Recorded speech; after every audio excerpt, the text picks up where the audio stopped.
Hello again and welcome back to our course on PSE 2018. In this section we're going to look at starting PSE 2018. We'll look at the welcome screen, at starting the editor, starting the organizer and at bypassing the welcome screen. We're now ready to start using PSE 2018. I've installed it on a Windows 10 device. This device has two older versions of PSE installed, but it hasn't had PSE 2018 installed before. It's installed now, so in order to start it up, I'm going to find it first. So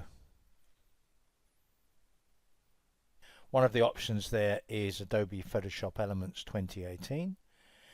Obviously, how you start it for the first time will depend on the version of Windows that you are running.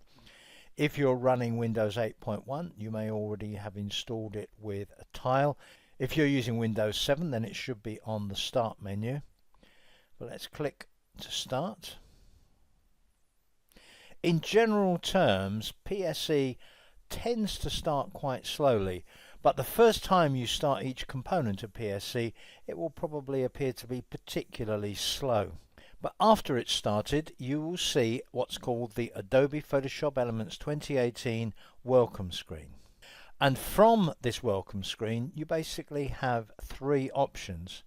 Now, I should warn you that if you've installed from the Windows App Store, I believe you don't necessarily see the video editor option there.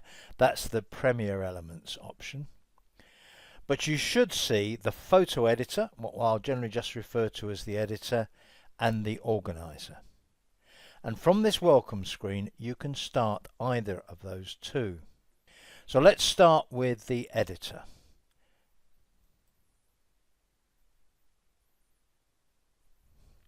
Now, exactly which of the options you're going to see here you see will depend on local factors on your installation, but you'll probably see this question about sharing information with Adobe about how you use Photoshop Elements.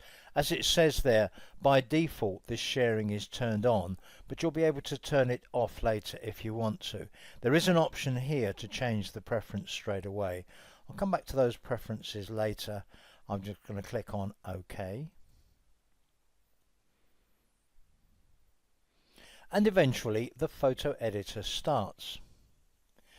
You can now see the photo editor workspace, and in the early sections of the course I'm going to spend quite a bit of time explaining the workspace to you. For the moment I'm only really concentrating on starting and stopping PSE. But let's look at one or two important factors. And one of them is that once you're running one or both of the PSE applications, if you look down on your Windows taskbar, you'll see an icon. Let me hover over it. And this says Photoshop Elements 2018 Editor.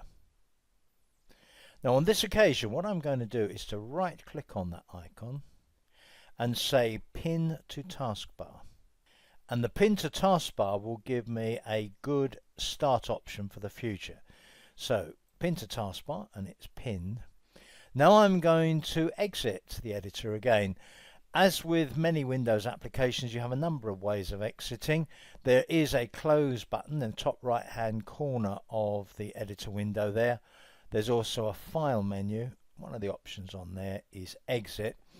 When using the menus, as with many Windows applications, there are keyboard shortcuts for many operations. So the exit shortcut in the editor is Control Q. So click on Control Q and I've exited. Now let me use that shortcut that I've put on the taskbar to start again. That takes me straight into the editor. So that's how to start the editor and exit from the editor. One option for starting the organizer is to use this option towards the bottom of the editor window, Launch Organizer.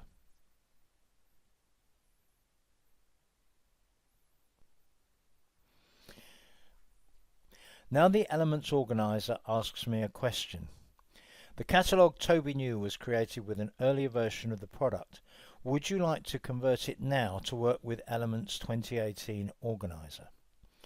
If you've never had PSE on the machine that you're using, you won't have any existing catalogues and you won't be asked about converting them.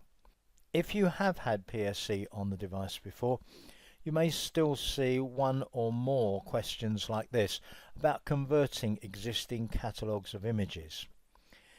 In this case, I would normally now say yes, convert it, but I'm going to do the conversion later. For the moment, I want to just check out PSE 2018, make sure it's all working okay before I convert catalogues, and I can do the catalogue conversion safely later on. So on this occasion, I'm just going to say no, create new. And that will create me a new empty catalogue to work with for the moment. Now Organizer is running, and if you look down at the bottom of the window again, you'll see now that I've got two icons on the taskbar. I've got one for Photoshop Elements and one for Elements Organizer. Also, by default within the Organizer, I see this import dialog, and this is a very handy way of starting to import images into Elements Organizer. I'm going to show you how to use this import facility later on in the course. For the moment, I'm going to click on Skip. Organizer is now ready to use, although as it says in the middle there, no media are available. Now, one thing you're going to want to be able to do when you're using PSE is to switch between the Organizer and the editor. And once you've got those shortcuts on the taskbar, if indeed that's what you choose to do, all you need to do to switch between them is to click from one to the other. Any of the other standard Windows ways of switching between programs works as well, such as using the Alt-Tab keyboard approach to switching between applications. So I now have both of the programs running.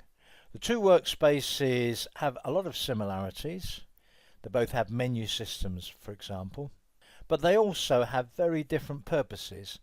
The Organizer is used to manage images, to catalogue them, to find them, and so on. And to some extent you can use the Organizer to create various artifacts from your images, whereas the editor is primarily used for editing images, enhancing, fixing, and so on. Although there's quite a bit of blurring in this distinction. So for instance, if you have some fixes to make to some photos, you can do some straightforward ones in the Organizer.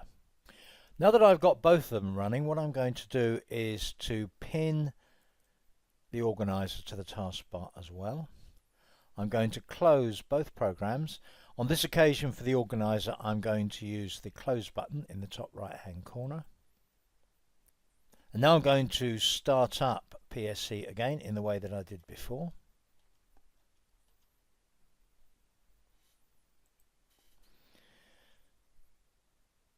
That brings me to the welcome screen, and we're going to look at one other important aspect of startup. If you look at this gear icon here, as it's called, it gives us an option on start, always launch. Now if you don't particularly want to put shortcuts on your desktop or your taskbar or anywhere else, and you just want, for example, to always start in the Organizer when you start PSE 2018, perhaps you're going to run it from the Start menu in Windows 7.